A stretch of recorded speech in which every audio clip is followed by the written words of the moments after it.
90 segundos tu não faz nem um miojo, mas eu te ensino as matérias que tu tem até nojo. Então senta aí e começa a quebrar ATP pra ter energia pra tua mente processar e entender que a probabilidade de você ir bem no Enem tá ligada direto aos meus raps também. Então começa com humana, só sei que nada sei, mas sei que saí da vida e pra história eu entrei. Se o clima esquenta e tua caneta falhou, fica tranquilo, a esfera dela dilatou com calor. Eu sou flúor com oxigênio, dá pra completar, evoluir melhor que o Darwin poderia imaginar. Se tinha uma pedra no caminho, pode crer que eu já chutei absoluto no rap. Eu nasci pra ser rei, crio uma sociedade aos modelos de Durkheim. O mecanismo dela própria é que diz pra onde vai minha inspiração. Thomas Edison dizia, é 1% e o restante o trabalho que fazia. Então senta o rabo aí que eu vou te ensinar. Sometimes rap is the best way to learn, rapá. Eu não compreendo, pero não puedo hacer. É só estudar e ouvir as dicas que eu dou pra você. Confere suas respostas e faz tudo com calma. Manda bem na redação, faz do fundo da alma. Esse é o tópico frasal, ainda tem argumentação. E a resposta pra você eu deixei na conclusão. Se tá nervoso, se acalma pra mandar bem. E se liga nos vídeos que eu te preparo pro Enem.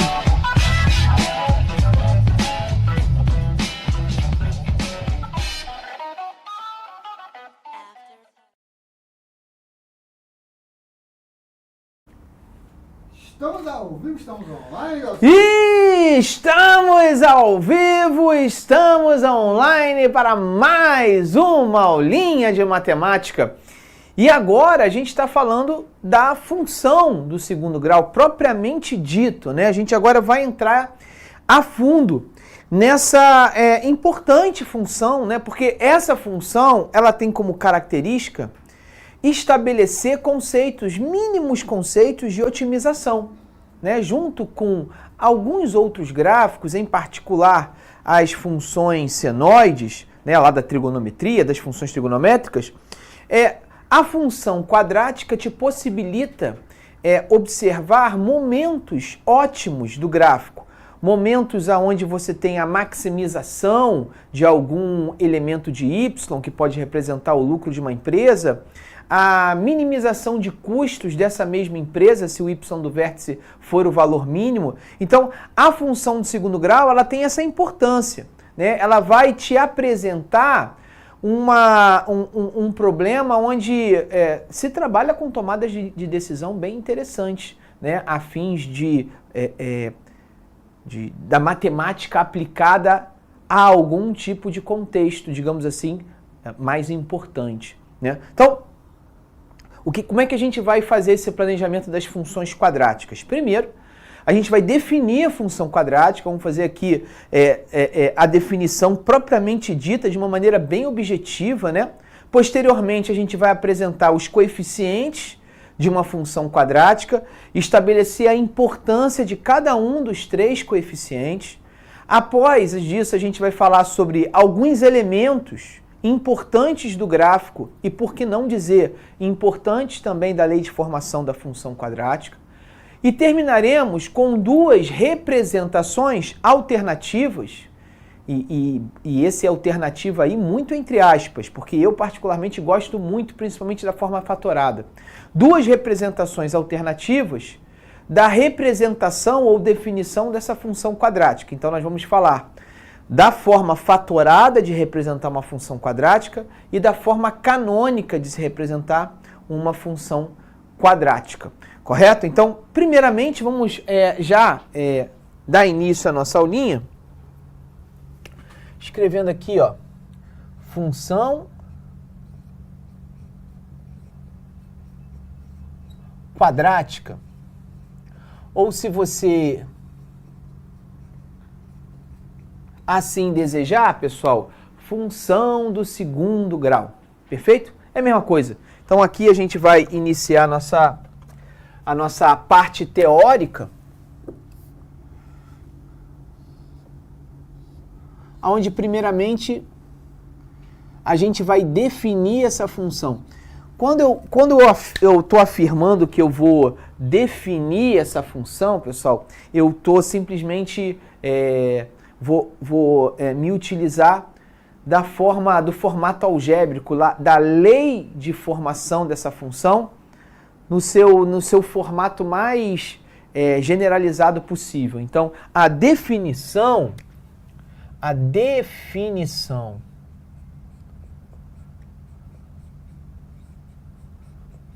dessa função, ela é f de x igual a ax quadrado mais bx mais c, aonde aqui você percebe que essa função ela tem um leve diálogo com as equações do segundo grau, né? Aonde a equação do segundo grau ela tem na sua forma reduzida o formato ax quadrado mais bx mais c igual a zero. Aqui a gente tem uma função cuja variável é x, né? É uma função em x, e essa função vai ser definida por ax quadrado mais bx mais c.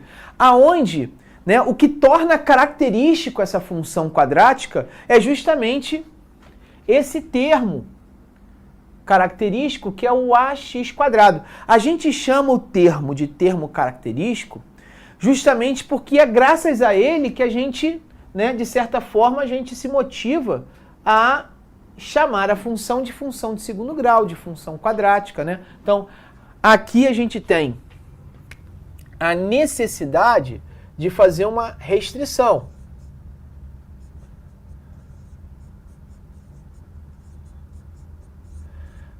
E quais seriam essas restrições? A restrição é que, bom, A, B e C são números reais, os coeficientes A, B e C vão ser números reais, e, mais importante, o A não pode ser zero. Então, tanto A, quanto B, quanto C são números reais,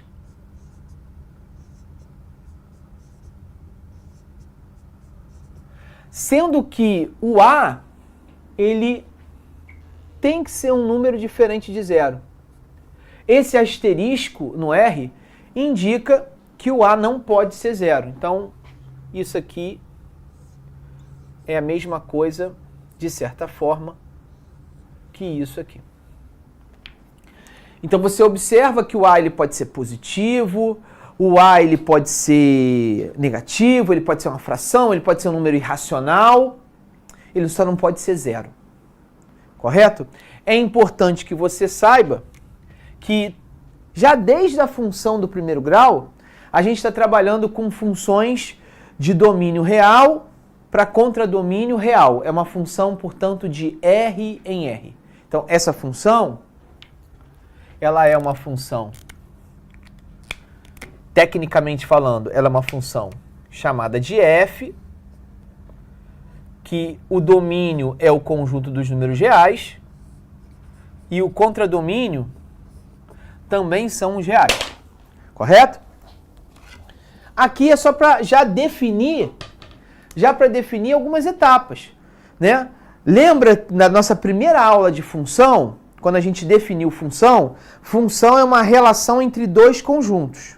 Um conjunto A chamado partida e um conjunto chegada, um conjunto B chamado chegada, né? Depois que quando essa relação se torna função, o que a gente antes chamava de conjunto partida chama-se domínio, o que antes a gente chamava de conjunto chegada, a gente passa a chamar de contradomínio. Então eu estou afirmando já que essa função, aliás, desde a função do primeiro grau, a função do segundo grau, a função quadrática, ela tem como conjunto partida todos os números reais e o conjunto chegada todos os números reais. Domínio e contradomínio. E aqui vale a pena a gente estabelecer alguns exemplos, né? Então aqui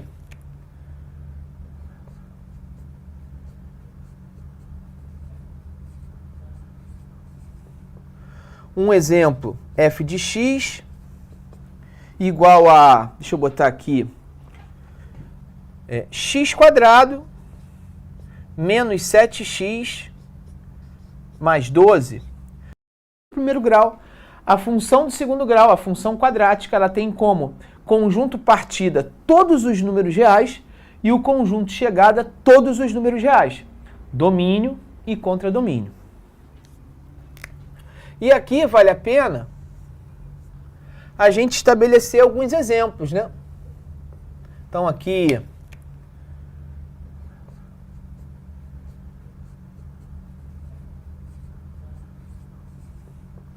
um exemplo, f de x igual a, deixa eu botar aqui, x quadrado menos 7x mais 12. Uma outra função, vamos usar uma nomenclatura mais leve, y igual a 3x quadrado mais 7 mais, deixa eu tirar essa mancha aqui, mais 5x menos 4. Estou aqui chutando alguns valores, né? No nosso primeiro caso, nesse caso aqui, o que a gente pode associar enquanto os valores de A, de B e de C? Bom, o valor de A aqui vai ser igual a 1 de 1x quadrado. Então, nesse primeiro exemplo, eu vou querer, além de dar o exemplo, também determinar os coeficientes. Quem numericamente está representando o coeficiente A, quem está representando o coeficiente B e quem está representando o coeficiente C. O coeficiente A no primeiro exemplo é 1 de 1 vezes x quadrado. O coeficiente B vai corresponder a menos 7, de menos 7x. E o coeficiente 12, o coeficiente C, melhor dizendo, é, como eu falei, o próprio número 12. No outro caso, nesse caso aqui, o que a gente tem? A gente tem que o A é 3, de 3x quadrado. O nosso B é 5, de 5x quadrado, de 5x, melhor dizendo. E o C, menos 4. Observa, né, que eu preciso levar o sinal com o coeficiente, né? O coeficiente não é apenas a observação numérica, apenas o número em si, e sim a qualidade desse número, se ele é positivo, se ele é negativo, tá certo? Ok? Um outro detalhe que a gente vai chamar a atenção é qual a consequência dessa lei de formação. O que faz com que a função ela passe a ser uma função quadrática, por exemplo, do tipo x quadrado menos 7x mais 12? Comparando mesmo com a função do primeiro grau que a gente já estudou, a função do primeiro grau que a gente estudou, ela definiu uma reta. Então, como é que seria qual é o formato, o desenho, como se comporta o gráfico de uma função quadrática? Então, a gente vai já afirmar o jeitão desse gráfico.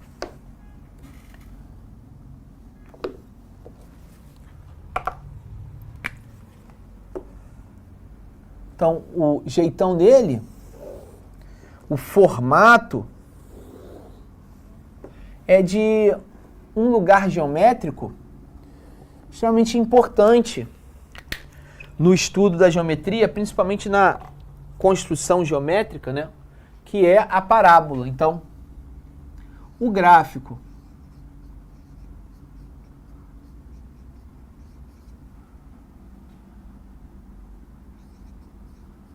que, digamos assim, representa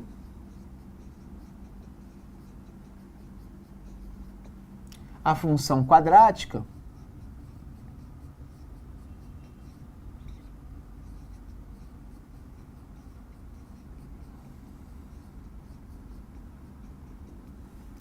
é a parábola.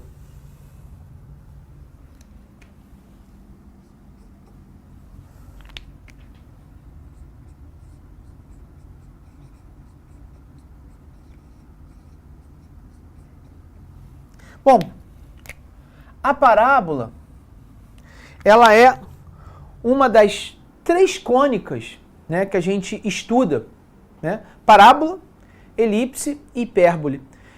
O gráfico de uma função quadrática é representado por uma parábola. Eu vou até parar um pouquinho, mostrar aqui no meu PPT como é que isso funciona, né? Como é que isso aparece. Então, o gráfico de uma função do segundo grau é o gráfico de uma parábola, que é essa curva, né?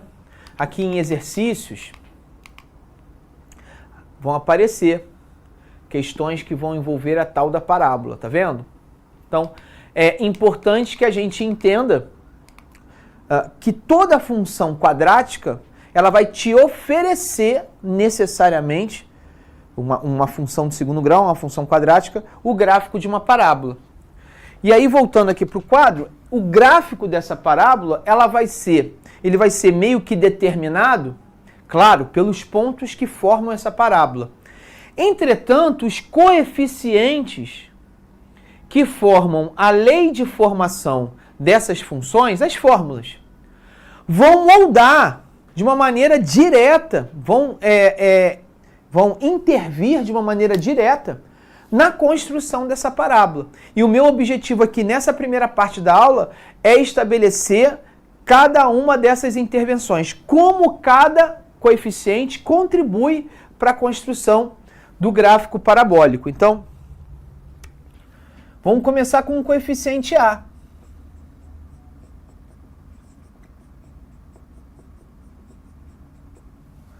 O coeficiente A do AX², ele vai contribuir no que diz respeito à concavidade. Vou explicar melhor isso.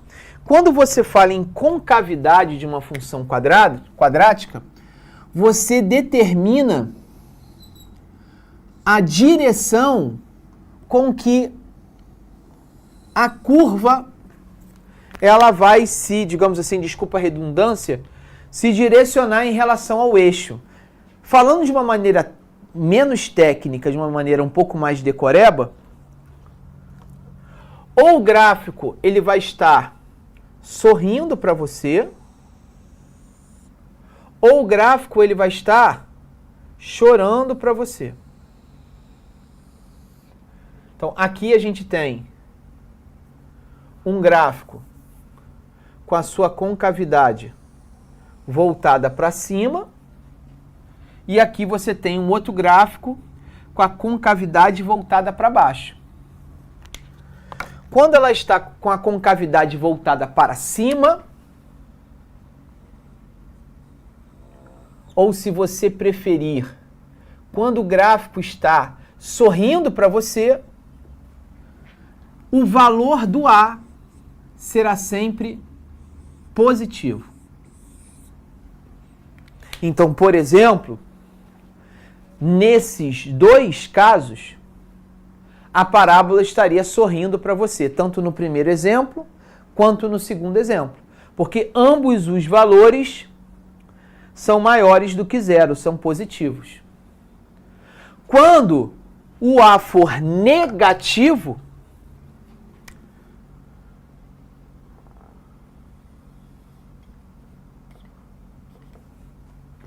o valor, a concavidade da parábola, a concavidade dela, vai estar voltada para baixo. Portanto, quando o A for um número negativo, menor do que zero, a concavidade da parábola vai estar para baixo. O gráfico vai ficar chorando para você. Tá certo? Isso vai acontecer quando o valor de A for negativo. E aí você deu mole se você estiver pensando a seguinte pergunta. Bom, o A positivo com cavidade para cima. O A negativo com cavidade para baixo. E o A igual a zero, o que vai acontecer? Se o A for igual a zero, não tem função do quadrática, não tem função do segundo grau. Então o A não pode ser zero, porque senão tudo se perde, né? A gente perde a definição de função quadrática. Ok? Tranquilo? Então a gente... o primeiro coeficiente que a gente estuda, não porque ele é o primeiro da lei de formação, mas é porque ele de fato ele é o mais simples. Né? Ele é binário, ele tem duas saídas, ou é uma coisa ou é outra. Então, a gente começa com esse coeficiente. Coeficiente A. O coeficiente A, ele determina a concavidade da parábola. Se o gráfico está sorrindo ou se o gráfico está chorando.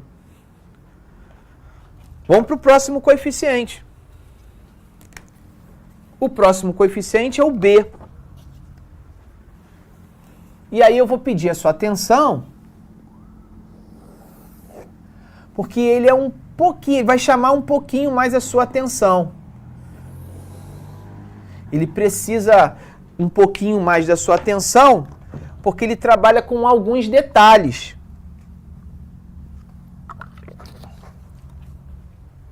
Então vamos aqui, ó. Coeficiente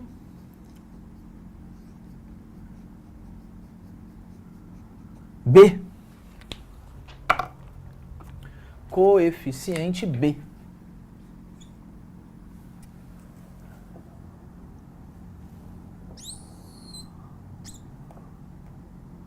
Coeficiente B.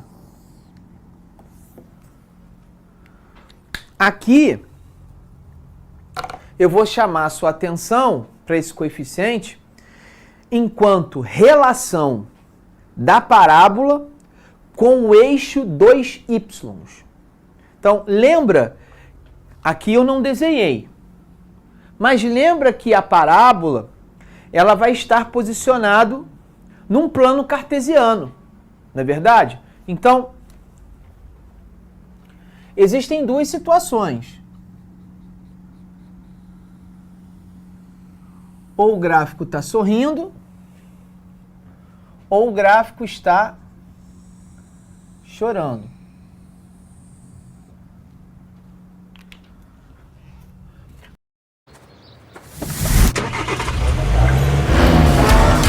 Chegou a nova Chevrolet S10. Com nova suspensão, muito mais macia.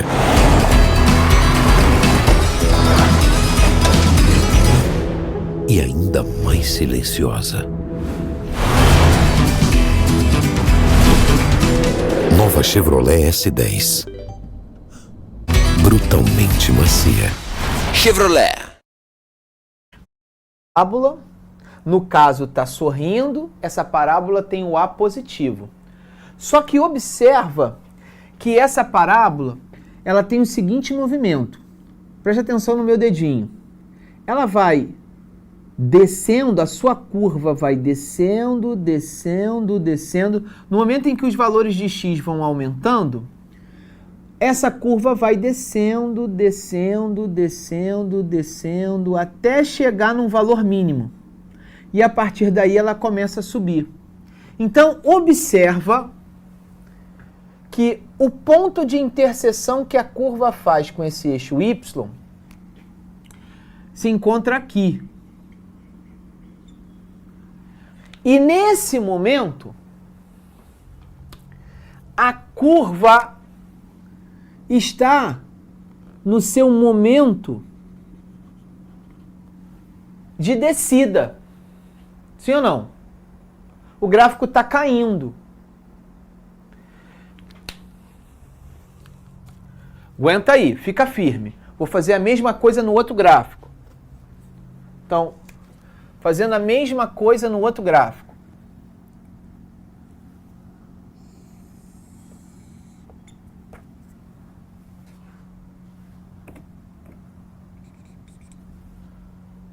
Não pegou? Deixa eu ver se vai pegar agora. Pegou. Só que pegou muito... Deixa eu diminuir um pouquinho esse gráfico, trazer o gráfico um pouquinho mais próximo do que eu quero.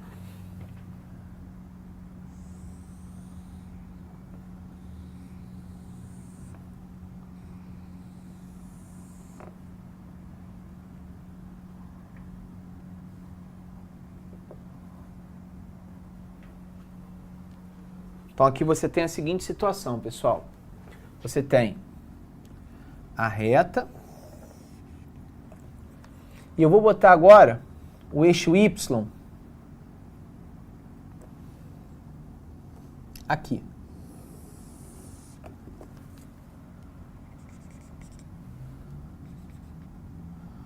Então, esse é o valor do y, esse é o valor do x.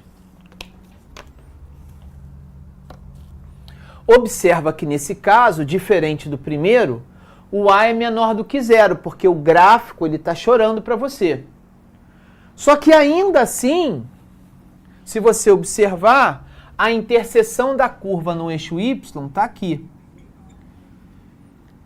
E esse processo de iminência, né, de encostar no eixo Y, a curva está descendo. Ela subiu até um valor máximo e aí começou a descida. Ela está descendo.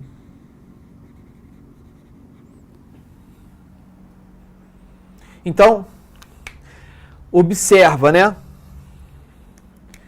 Tanto nesse caso, né, o A é maior do que 0. Nesse caso, o A é menor do que 0. Mas tanto no primeiro caso quanto no segundo caso, o momento em que o gráfico intercepta o eixo Y, os dois momentos são de decaimento do gráfico, é o momento de queda do gráfico. Nos dois casos, portanto, o valor de B é negativo.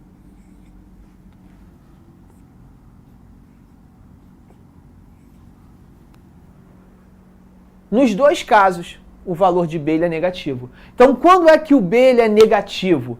Quando você analisa este gráfico e observa que na iminência do gráfico encostar no eixo das ordenadas, no eixo Y, esse momento, essa fase, é justamente a fase de decaimento do gráfico. Então você pode naturalmente concluir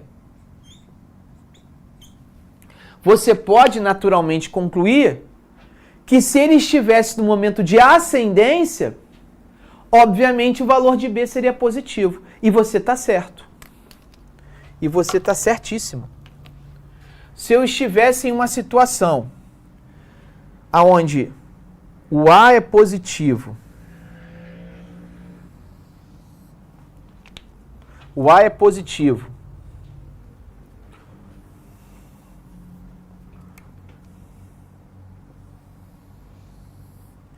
ou o A é negativo,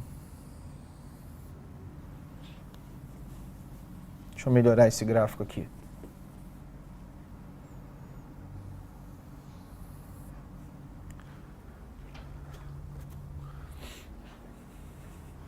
Então agora eu tenho essa seguinte situação, ó.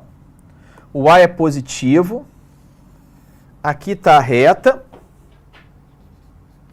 só que agora o eixo Y está aqui, ó.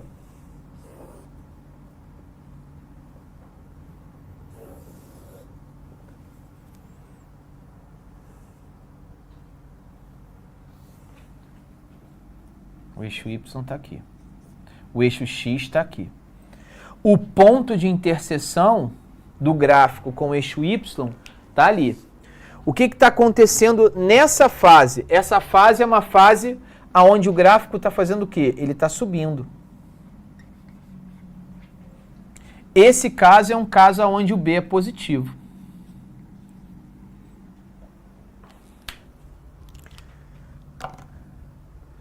E numa segunda situação,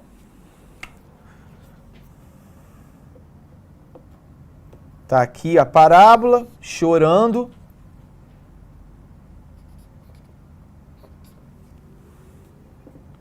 E aqui está a reta. Ele encostou aqui. Momento de ascendência. O B é positivo.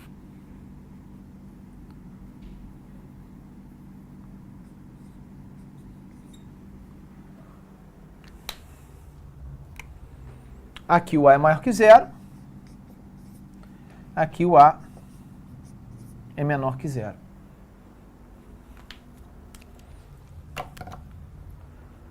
Isso são duas condições. Existe para o B, existem 3 condições. Tá? Eu te dei as 2 primeiras. A terceira vai vir agora. Só que antes disso é hora do seu print time. Print time! Printou. Vou pedir licença para vocês, tanto a galera do chat do YouTube quanto da galera do portal. Vou pedir 5 minutinhos, já vou responder as perguntas de vocês. Eu só quero fechar o coeficiente B. Tá? Rapidinho. Então,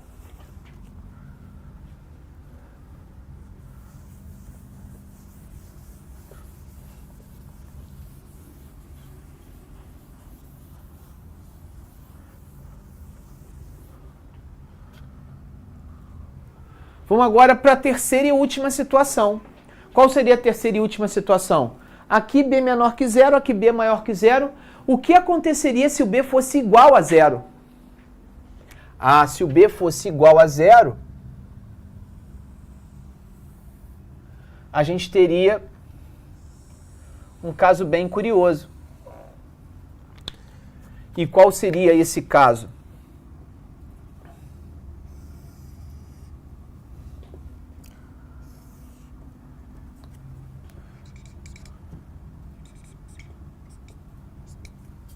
O eixo Y ia passar em cima do ponto que não é nem um momento de ascendência e nem um momento de decaimento.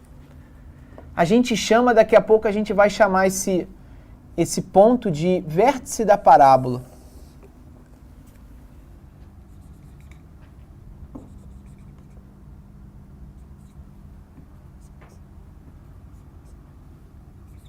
Então, nesse momento, ele não está nem subindo, não está nem caindo, ele está exatamente no meio da parábola. Nessa situação, o B é igual a zero. Vou botar aqui. O A é positivo e o A é negativo. Esse vai corresponder o coeficiente B. Tá certo? E para terminar, para ficar tudo completo, tudo no mesmo lugar, falta o coeficiente C.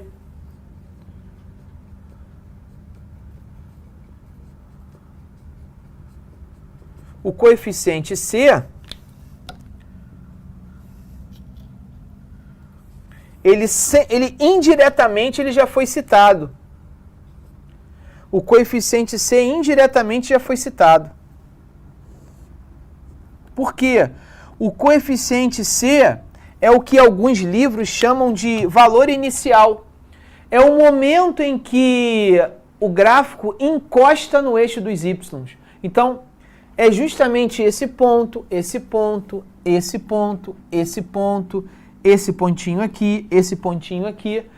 O coeficiente C é justamente o valor da ordenada, portanto, o valor de Y, quando o x é igual a zero.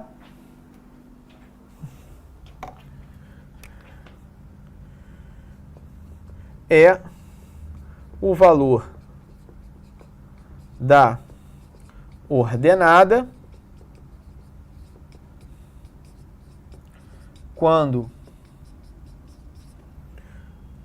o elemento da abscissa é zero. E Glaucio, viajei, traduz. Cada ponto não é representado por um par ordenado, um valor de x e um valor de y. Então, o coeficiente C, ele vai ser representado por x igual a zero e o valor do y é exatamente igual ao valor que o C vai aparecer lá na lei de formação. Né? Então, por exemplo, esse pontinho aqui, ó, esse pontinho, ele é um pontinho onde x é igual a zero e o y é o valor do C. Então, esse pontinho ele vai estar encostado num valor do y que é justamente igual ao valor do C que vai aparecer na fórmula, na lei de formação. Esse carinha aqui também é, ó, x igual a zero, y igual a C. Esse carinha também é, ó, x igual a 0, y igual a c. Idem para esse cara, x igual a 0, y igual a c. Mesma coisa para esse cara, x igual a 0, y igual a c, x igual a 0, y igual a c.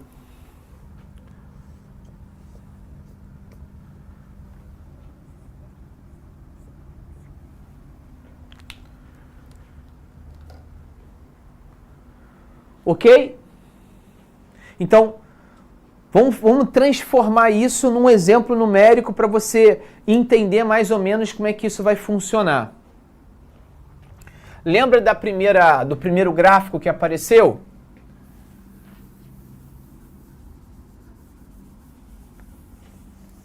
Então vamos botar aqui um primeiro gráfico que apareceu aqui, um primeiro exemplo que apareceu, melhor dizendo, um primeiro exemplo que apareceu.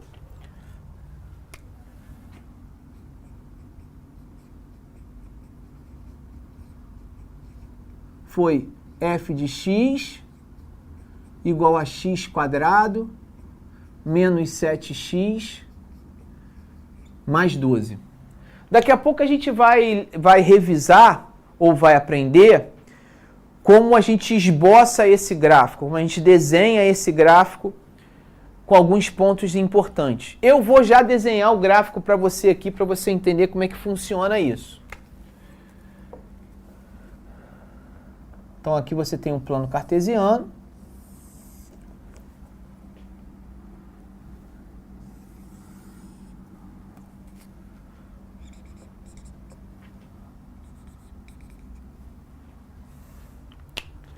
Vou pedir para você desconsiderar momentaneamente a escala desse gráfico, vai ficar um pouco zoado, porque é só um esboço.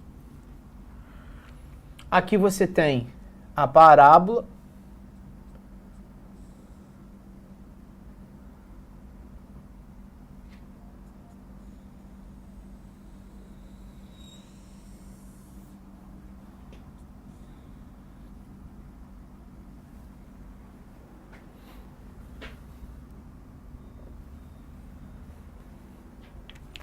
Essa curva aqui representa a função f. E aí você observa, né? A parábola está sorrindo para você. Então, tem sentido? Tem, né? Porque nessa função, na função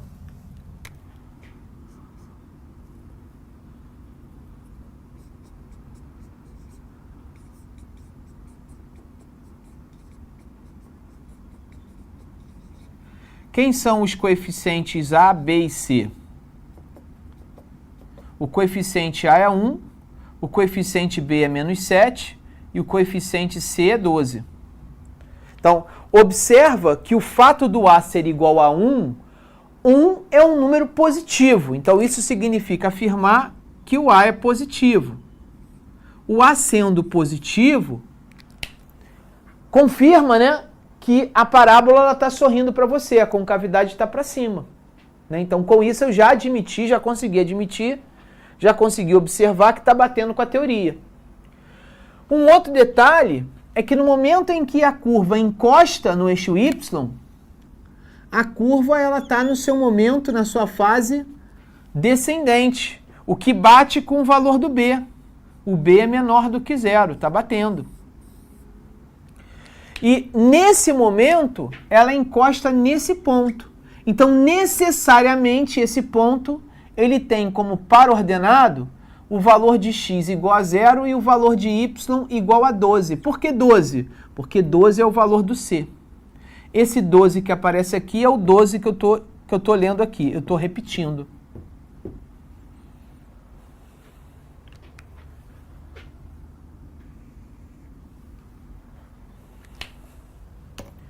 Beleza? Tem mais coisa, mas eu vou parar aqui um pouquinho. Para agora ver as perguntas de vocês. Então vamos lá. Vou começar aqui com a... Deixa eu ver se eu tô pagando aquele bico, né, meu diretor? Pronto, já saí. Vamos lá então, vamos dar uma olhadinha para cima. Sobe um pouquinho, meu diretor, para saber quais são as primeiras perguntas.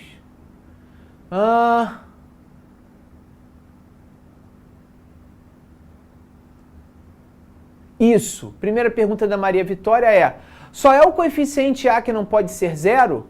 Isso, somente o A. O B e o C podem ser zero.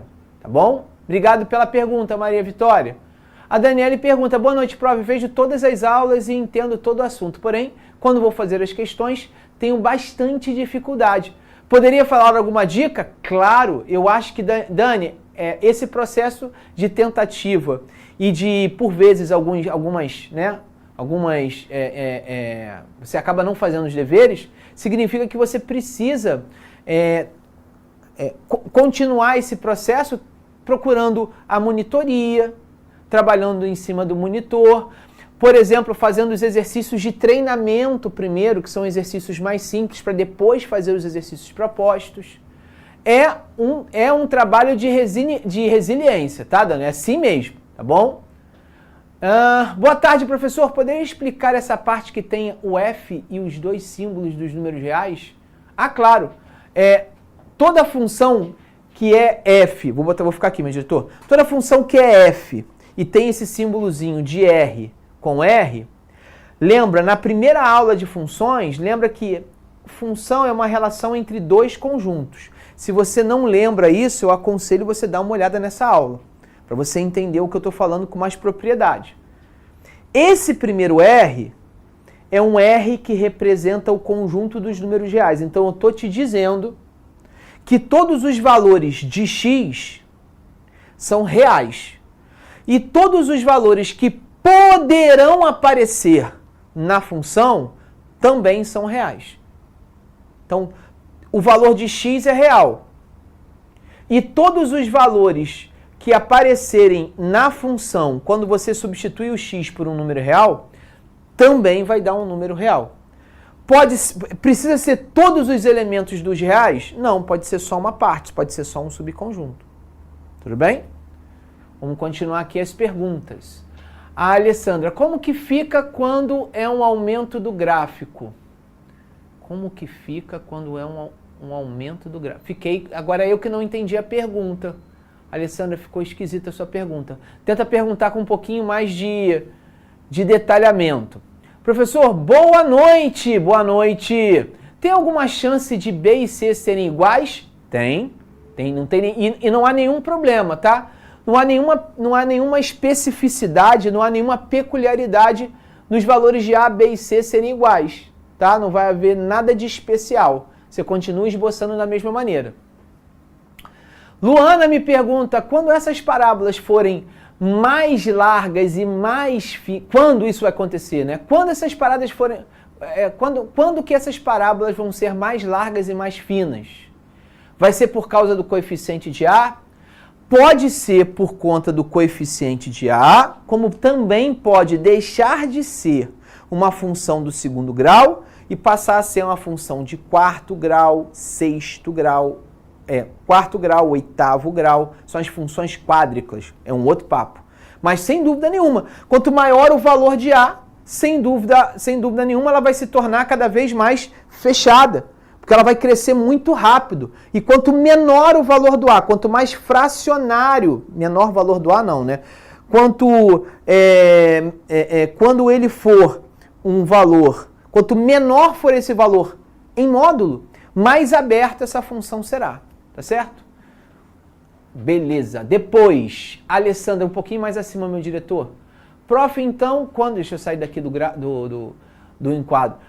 Professor, então, quando está embaixo, ele está... Como é que é? Professor, então, quando está...